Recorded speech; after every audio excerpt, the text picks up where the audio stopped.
Halo teman-teman, gimana kabarnya? Apa Anda udah ombeh pakai tangan kanan? Kali ini Mimin akan bahas film horor yang judulnya The Autopsy of Jane Doe. Film yang berkisah tentang penemuan mayat wanita misterius tanpa identitas di sebuah rumah yang menjadi TKP pembunuhan. Yang mana saat nanti dibawa ke tukang otopsi, akan ada hal-hal yang membuat Anda terkejoet, yaitu mayat itu ternyata belum mati. Bingung? Sama. Daripada bingung, lebih baik tonton aja ya alur ceritanya sampai habis. Mari kita hayu.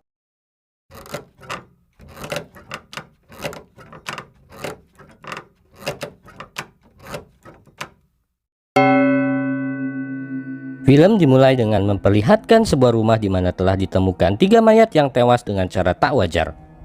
Terlihat polisi dari Polres Lewiliang bernama Tatang Saptahaji sedang mengobservasi TKP. Tatang lantas ke ruang basement. Di sana terdapat satu lagi mayat perempuan tanpa busana. Namun berbeda dengan ketiga mayat di lantai atas, pada mayat wanita itu tidak terlihat tanda-tanda kekerasan. Diketahui tidak ada hubungan keluarga antara mayat wanita itu dengan keluarga Douglas yang terbunuh di atas. Lalu seorang polisi ladies muncul dan bertanya kepada si Tatang. Tatang menjawab bahwa aku tidak tahu, sementara kita sebut saja dia sebagai Jane Doe. Jane Doe adalah sebuah istilah kepolisian di Amerika sana untuk menyebutkan mayat perempuan yang identitasnya belum diketahui. Dan dari olah TKP disimpulkan bahwa tidak ada indikasi perampokan. Yang aneh justru pihak kepolisian mengatakan bahwa ketiga korban tersebut malah seperti berusaha untuk keluar dari rumah. Statement ini note ya. Cerita berpindah ke sebuah ruang otopsi di mana nantinya film ini akan berfokus di sini. Terlihat seorang pria bernama Austin dan ayahnya Tommy. Mereka berprofesi sebagai tukang otopsi yang menjalankan bisnisnya di ruang bawah tanah rumahnya. Sang ayah tampak sedang melakukan proses otopsi sekaligus mengajari anaknya menganalisa penyebab kematian seseorang yang kulitnya hangus terbakar. Setelah berhasil mengambil kesimpulan, Tommy pergi ke atas untuk udut sebat, sementara Austin membereskan sisa-sisa pekerjaannya di ruang bawah. Saat sedang sendiri di bawah, Austin mendengar suara dari ruang lain. Austin lantas mencoba mencari tahu asal suara tersebut. Dia berjalan menyusuri lorong-lorong gelap hingga tiba di ruangan kerja ayahnya, dan dia lalu mematikan lampu ruangan. Tiba-tiba, kenalin, ini wanita rese adalah Emma, kekasih si Austin. Emma yang baru pertama kali masuk ke ruang kerja pacarnya itu lantas meminta Austin untuk berkeliling. Hingga tiba di kamar mayat, si Emma malah meminta kepada Austin untuk melihat mayat yang tersimpan di dalam lemari. Sempat menolak, akhirnya Austin memperlihatkan mayat tersebut setelah mendapatkan izin dari ayahnya Tommy. Saat melooking mayat tersebut, Emma sadar bahwa di salah satu mayat terikat sebuah lonceng di bagian pergelangan kakinya. Sekaligus info ya buat teman-teman tentang dunia perotopsian. Abah Tommy menjelaskan bahwa ternyata setiap mayat yang baru datang di ruang otopsi, kakinya akan dicantelkan sebuah lonceng. Tujuannya adalah berjaga-jaga seandainya ada seorang yang mati suri atau mungkin hanya ingin pura-pura mati. Lanjut ke cerita. Emma terlihat kurang nyaman berada di ruangan tersebut. Lantas dia mengajak Austin pergi keluar malam mingguan. Namun saat tiba di lift, datanglah Tatang membawa mayat Jane Doe yang ditemukan di TKP pembunuhan tadi. Tatang meminta agar mayat Jane Doe segera diotopsi malam ini juga, karena besok pagi polisi harus mengadakan konferensi pers. Kasihan melihat ayahnya, Austin pun membatalkan rencananya dengan Emma, lalu memutuskan membantu ayahnya. Walau sedikit kecewa, Emma memakluminya, lalu dia pergi dan mengatakan akan kembali beberapa jam lagi. Tatang lantas menjelaskan kondisi mayat Jane Doe kepada Tommy. Dijelaskan bahwa mayat ini tidak memiliki identitas saat sidik jarinya dicek di kantor kelurahan. Lalu seekor meong menggeram-geram seperti merasakan sesuatu dengan keberadaan Jane Doe di sana. Tommy yang seorang rasionalis tentu tak terbesit perihal klinik saat melihat perilaku si ucing tersebut. Singkatnya, Tatang lantas pergi dan cerita horor pun akan segera dimulai. Sesaat sebelum mereka melakukan proses otopsi, terdengar pada radio yang menjelaskan bahwa cuaca malam ini akan cerah. Austin dan Tommy pun memulai proses otopsi. Sesuai SOP yang berlaku, mereka memulai pemeriksaan tubuh bagian luar. Jane Doe diperkirakan adalah seorang brownies berusia 20 tahunan. Sama dengan analisa polisi, pada tubuhnya tak ditemukan bekas luka akibat satu tindakan kekerasan. Namun, keanehan pertama pun terlihat. Apa itu? Yang pasti Austin bukan melihat ada pelangi di bola matanya yang memaksa dirinya untuk bilang aku sayang padamu. Melainkan mata Jendo terlihat sudah berwarna abu-abu, di mana menurut Tommy butuh proses berhari-hari agar mata seseorang berubah menjadi abu-abu. Keanehan kembali muncul saat Tommy mendapati pergerakan kaki Jendo patah. Mereka kebingungan karena sulit menerima logika seseorang mengalami patah tulang tanpa terlihat ada kerusakan pada organ kulit luar. Lalu pada kukunya menempel tanah gambut. Menurut Tommy, tanah gambut jarang sekali ditemukan di wilayah sini. Hanya ditemukan di daerah Salem, sebuah daerah di kota Cimahi. Saat pemeriksaan bagian kepala semua terlihat normal. Hidung dan kuping oke-oke aja lah. Namun hingga Austin membuka mulut si Jendo, lidah si Jendo seperti sudah dipotong dan satu giginya pun hilang. Karena pernah mendapati kasus seperti ini, lalu Tommy mengambil kesimpulan awal. Kemungkinan Jendo ini adalah korban perdagangan manusia ilegal yang mana jenis barang ini tidak akan Anda temukan di Alfamart. Penasaran, Tommy pun mengobservasi bagian mulutnya lebih dalam. Lantas Tommy menemukan sehelai benang di dalam mulutnya. Karena belum menemukan jawaban melalui pemeriksaan bagian luar, pemeriksaan organ dalam pun segera dilakukan. Saat Tommy hendak membalik bagian dada si Jendo, tiba-tiba frekuensi radio berubah sendiri dan terdengar sebuah lagu. Karena cenderung kurang percaya sama keberadaan Jurik, Chongpo ataupun Kunti, mereka tidak menganggap hal tersebut sebagai sesuatu yang mistis. Dan saat tubuh Jendo dibedah, darah mengalir deras, dimana itu seharusnya hanya terjadi pada mayat yang baru mati di bawah 1 jam saja. Mereka berdua pun dibuat semakin bingung. Dan didapati pula Jendo memiliki pinggul yang tidak proporsional seperti wanita yang menggunakan korset puluhan tahun. Saat Tommy melihat bagian paru-paru, keanehan kembali terjadi di mana paru-paru si Jendo itu berwarna sangat hitam. Yang bahkan menurut si Tommy, seseorang yang menghabiskan 10 bungkus rokok sehari pun tidak akan pernah memiliki paru-paru berwarna seperti itu. Tommy mengatakan kasus paru-paru seperti ini hanya akan terjadi jika seseorang tewas terbakar dengan luka bakar minimal stadium 3. Menuju pemeriksaan jantung, lagi-lagi terlihat keanehan. Jantung si Jendo seperti sudah disayat-sayat oleh pisau dan memiliki kerusakan yang parah. Logika Tommy dan Austin semakin keder. Seluruh teori kedokteran yang dipelajari berpuluh-puluh tahun oleh Tommy mendadak berantakan. Mustahil seseorang dapat merusak tubuh bagian dalam tanpa meninggalkan sedikit luka pada bagian luar. Saat mereka sedang linglung, tiba-tiba Austin mulai berfirasat buruk. Tiba-tiba terdengar suara dari luar ruang otopsi. Austin mengecek ke sumber suara. Saat sedang luak-liak ke sekitar ruangan, Austin dikejutkan saat dia melihat pada kaca seseorang berdiri di lorong-lorong. Namun saat dia menoleh ternyata enggak ada siapa-siapa. Austin pun kembali ke ruang otopsi. Tiba-tiba Austin hanya terpana dan dengan perasaan was-was Austin menutup lemari tersebut. Tak lama Abah Tommy masuk ke dalam ruangan dan mereka pun kembali melakukan proses otopsi. Saat Tommy menyobek bagian usus, dia menemukan bunga sejenis Jimsonweed, di mana menurut Mang Google, Jimsonweed adalah sejenis bunga yang dapat menyebabkan kelumpuhan terhadap seseorang apabila dikonsumsi. Dan saat bersamaan kembali terdengar berita di radio yang mengatakan bahwa akan terjadi sebuah badai besar. Informasi itu tentu bertentangan dengan informasi perakiraan cuaca sebelumnya. Rasional Austin mulai berguguran. Dia meminta ayahnya agar melanjutkan pekerjaannya esok hari. Namun ayahnya mengatakan bahwa pekerjaan yang sudah dimulai tak boleh dihentikan. Semakin larut bukan semakin menemukan titik terang. Mereka berdua semakin bingung saat ditemukan sebuah kain pembungkus di dalam perut Jendo, yang mana di dalam kain tersebut berisi sebuah gigi, dan di dalam kain tersebut tertulis simbol-simbol religius tertentu, dan mereka pun ngehuleng. Lantas Austin teringat sesuatu. Dia mencoba menghubungkan antara satu petunjuk dengan petunjuk lainnya. Austin mempertimbangkan bahwa Jendo adalah korban dari sebuah ritual pemujaan setan.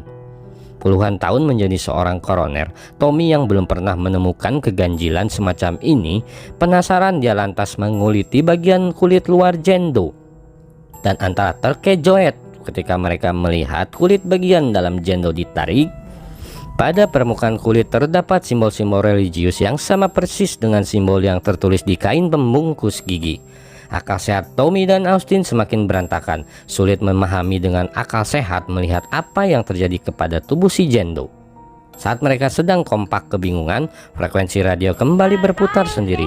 Lemari mayat kini pun ikut terbuka dengan sendiri. Lalu tiba-tiba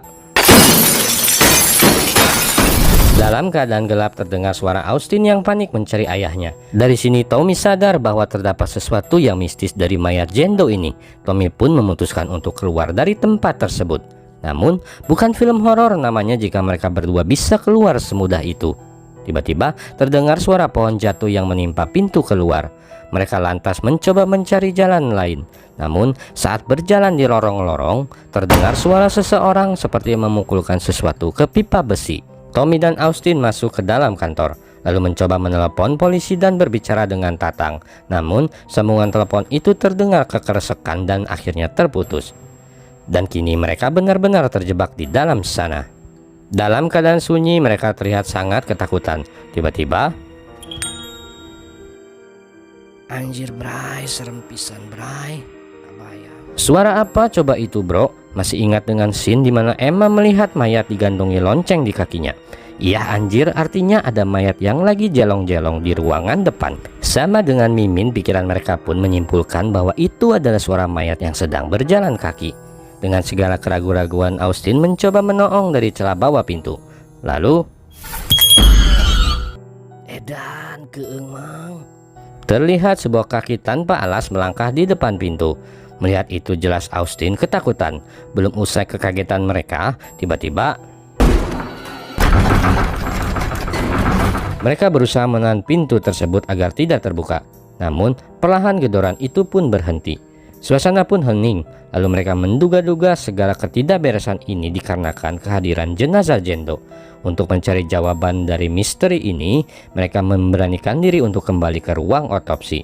Namun kejutan belum berakhir saat Tommy melihat organ tubuh yang dikeluarkan dari tubuh Jendo terlihat sudah membusuk, sementara organ yang masih menempel pada tubuhnya tidak. Tiba-tiba pintu ruang otopsi mengunci sendiri. Austin mengambil kampak dan mencoba keluar dengan menghancurkan pintu tersebut. Karena mendengar suara-suara aneh, Austin menghentikan kegiatannya. Dia mencoba melihat lubang yang dibuatnya itu. Lalu Austin mengabu Richard kaget. Sadar keadaan makin gak beres, mereka mencoba membakar mayat Jendo. Namun sesaat api menyentuh tubuhnya, tiba-tiba api membesar hingga membakar langit-langit ruangan. Khawatir menjadi ayam bakar, Tommy menyemprotkan alat pemadam api hingga api itu pun padam. Saat api padam, sungguh dahsyat, tubuh Jendo masih utuh tanpa ada luka bakar sedikit pun. Mereka lantas bergegas menuju lift. Tiba-tiba terdengar lagi suara tukang es tong-tong dari lorong Grab. Austin terlihat panik, sementara pintu lift tak kunjung terbuka. Suara lonceng semakin mendekat. Akhirnya pintu lift terbuka dan mereka ngabret masuk ke dalam. Austin berusaha menarik pintu secara manual hingga terlihat bayangan tubuh tepat di depan pintu lift. Tommy langsung mengkampak bayangan itu berkali-kali hingga akhirnya pintu berhasil ditutup.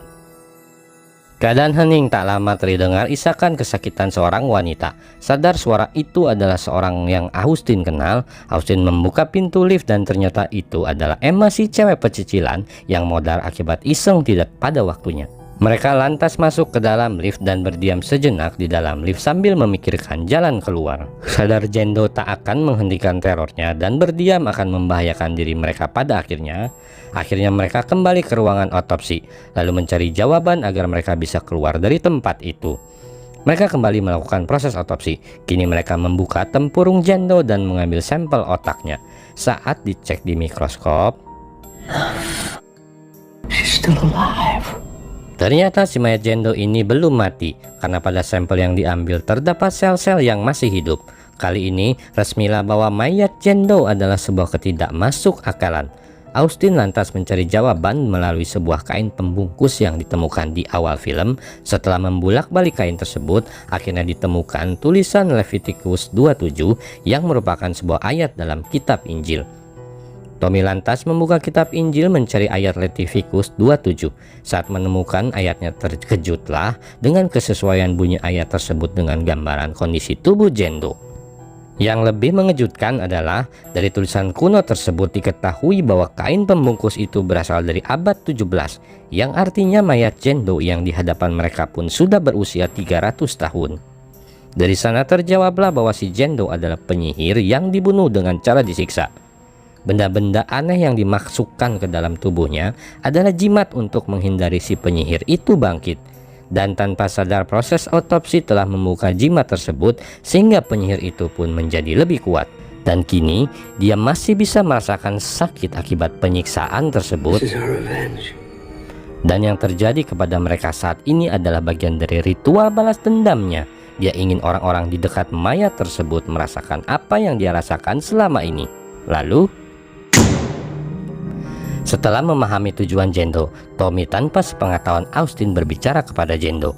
Dia menukar jiwanya untuk keselamatan Austin. Dan seketika itu pula tubuh Tommy mengerang kesakitan, tulang persendian tangan kakinya patah, di mana saat bersamaan tulang persendian si Jendo malah terlihat sembuh. Darah-darah yang tadi mengalir di meja otopsi kembali masuk ke dalam tubuhnya. Tommy pun jatuh terkapar, merasakan sakit yang selama ini dirasakan si mayat Jendo. Saat organ-organ tubuh si Jendo menyembuhkan diri, saat itu pula Tommy merasakan hal sebaliknya. Hingga karena tersiksa akhirnya Tommy meminta Austin untuk membunuhnya.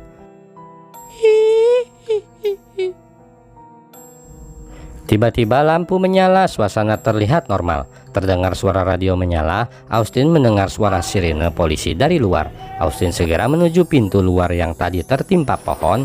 Lalu dari sisi luar terdengar suara Tatang yang sedang berusaha mengeluarkan Austin dari dalam. Namun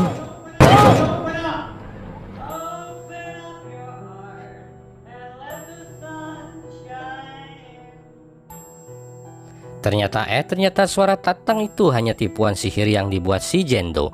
Ketakutan, Austin mundur alon-alon dari pintu. Lalu dan Austin pun meninggal dunia. Innalillahi.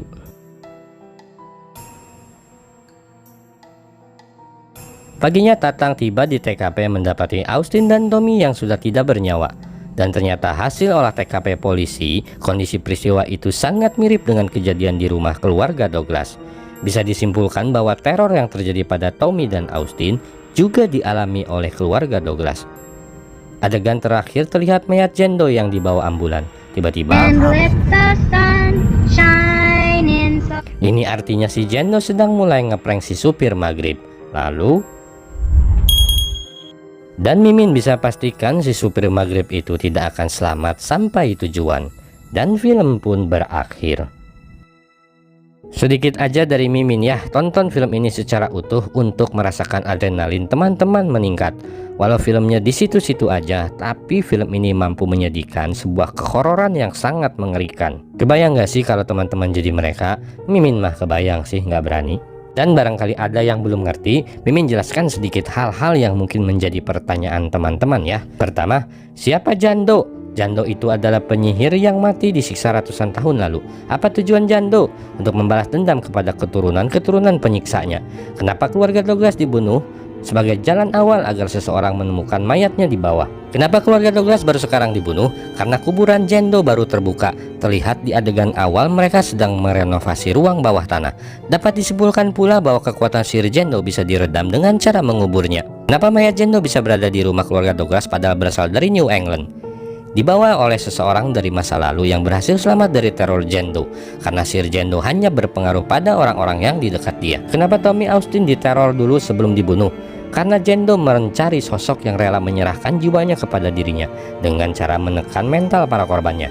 Dan Tommy yang dipilih. Buktinya, Tommy yang banyak mengalami gangguan fisik seperti di Saya Curik. Kok Tommy yang dipilih? Karena Tommy sebagai koroner lawas tentu memiliki kemampuan menganalisa dan memahami maksud teror si Jendo. Dan Jendo pun tahu Tommy pasti rela mengorbankan jiwanya untuk keselamatan anaknya. Lantas kenapa Austin tetap mati? Namanya juga Jurik, pasti culas. Apa Jendo bisa membunuh orang? Jawabnya enggak, tapi dia mempunyai kekuatan untuk memanipulasi pikiran orang, penglihatan, dan pendengaran orang sehingga yang ujungnya orang tersebut akan modar akibat ulahnya sendiri. Buktinya apa Min? Adegan siaran radio esok hari pada saat Tatang datang mengatakan bahwa sudah 4 hari malam cerah tanpa hujan. Artinya tidak ada badai malam itu. Kondisi lampu pun dalam keadaan utuh, tidak pecah.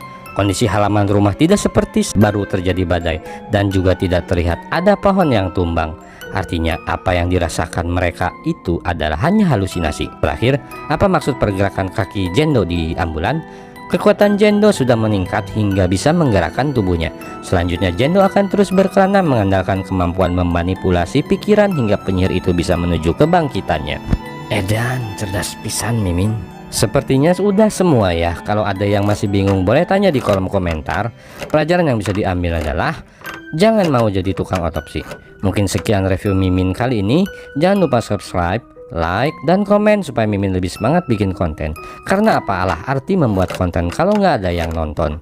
Akhir kata, Mimin ucapkan terima kasih udah nonton. Assalamualaikum warahmatullahi wabarakatuh.